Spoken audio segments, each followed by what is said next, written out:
So perhaps one of the most beloved and prolific styles of residential architecture is labeled under the heading of Victorian. And it's a very broad term to describe multiple styles. You can find Victorian architecture around the world. It is everywhere. And Victorian, obviously named after Queen Victoria, because the style started under her. You will find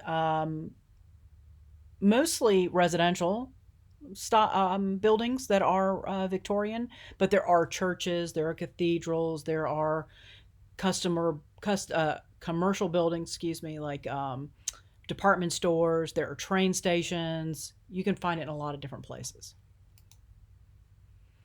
It essentially refers to what started under the Victorian era, under Victoria, and it continued past way past where her when she lived and towards the end of her life. There are certain terms, architectural terms that are associated with uh, the Victorian style, and there are these are some floor plans. There are a variety of ways that a Victorian architecture can be arranged. It can be very simple as the one on the left. It can be more ornate as the one on the right, and it can go from there. And there are different varieties. There's the British arts and crafts, Gothic revival, Italianate, Jacobean, the Painted Ladies, the Queen Anne, so and on and on and on, right? And there are so many different styles that it's like, well, how do you tell what's a Victorian, right? I mean, why is that a Victorian and that a Victorian? And I'm actually going to sum it up for you here in a minute of the things that they tend to have in common. But here are some different roof shapes, some different window types, typical cornices of a Victorian house, and different parts and pieces that make them Victorian. And the interesting thing is that when you see one, 99% of the time you know what it is, even if you've never studied architecture. So they're usually large. They're usually made of wood. Initially, they were always made of wood. Later on, some of them were made out of stone. Um, the Second Empire and Romanesque styles have stone. They're very complicated. They're very asymmetric. There's a lot of detail. In fact, the term gingerbread, and I'll show you that in the next slide, became associated. If you've ever heard the term gingerbread, that became associated with Victorian architecture. Because what happened was the style started off simple, like most styles, and it grew. And it became a status symbol to have more and more gingerbread. So as you began to add gingerbread to your houses, it was a status symbol during the Victorian era. The more you had, so some of it got pretty gaudy, as you know you can imagine, because that happens, right? So Victorian architecture incorporated Gothic revival architecture. So it really actually is a manifestation of what was Gothic revival. Gothic got brought back, and it incorporates spires, buttresses. You'll see pointed arches.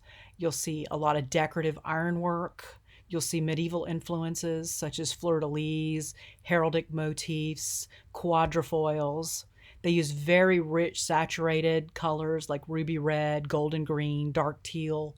But it also contrasted with very dark browns. You see a lot of dark brown, sometimes black, usually not black, but sometimes. But that's more of the Gothic revival, and I'll actually show you one of those. Wallpaper was a thing, so you'll see wallpaper, fabric, or which is damask, or sometimes even just paper wallpaper. They used a lot of bold prints like flowers and foliage, very heavily carved or plump, overstuffed furniture, such as an example right here, right? You get this very, very thick, plump sofas, ottomans. There was a lot of patterning, velvet, which this is velvet, ornate marble, slate, or cast iron fireplaces inset with patterned tiles. So there you go. Compared to everything else we've looked at, I've been able to point at it and say, look, this is indicative of this style. The Victorian, because it's so broad and so encompassing, we have to have an actual definition. And there you go. This is gingerbread, right? Additional ornate details. It's almost like one of those video games where you play games and you get coins and then you buy stuff to add to your base, whatever it is. It could be a house, it could be an aquarium, it could be all kinds of things. And so that's kind of what the term gingerbread came to imply, because it looked like the icing on a gingerbread cake house, right? So people would make these gingerbread houses and decorate them with icing. That's what they did, just in real time. Lots of details, but you can see it does have that. It does have that Gothic revival, Romanesque, medieval combination in the style of the architecture. There's even an onion dome back here.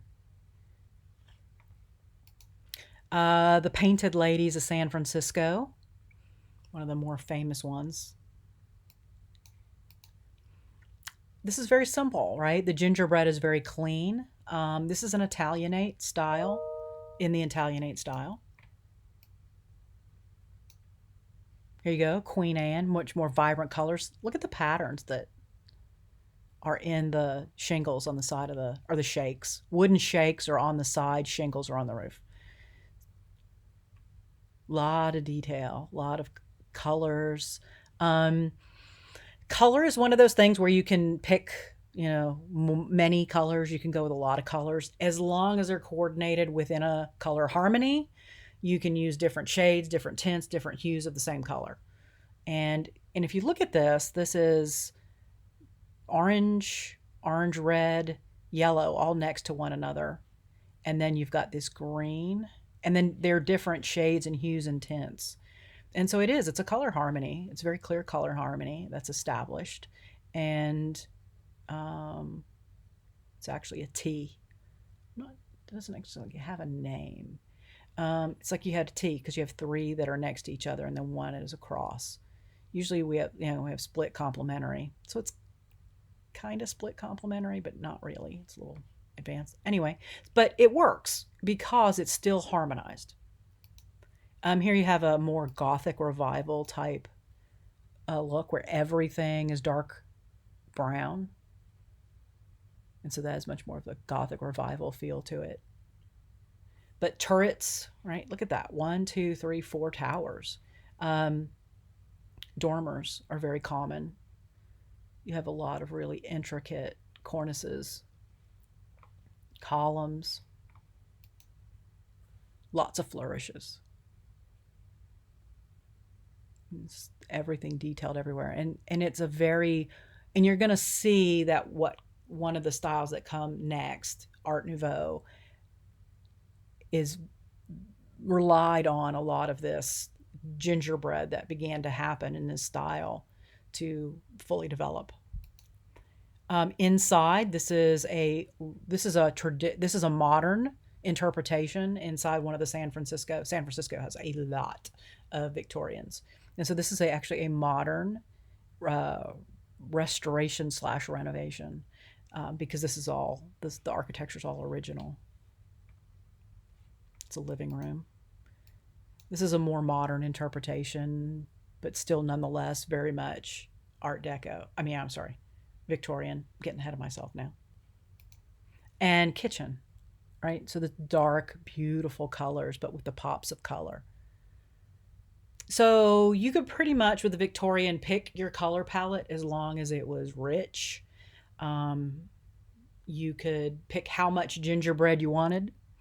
But for the most part, it's a very decadent, it was a good time to be British for the British people in terms of, their empire had grown significantly, and they were kind of like I would compare the Victorian era to the Roman Empire at its heyday, when things were abundant and people could focus on decorating their their residences. It was no longer just functional and survival.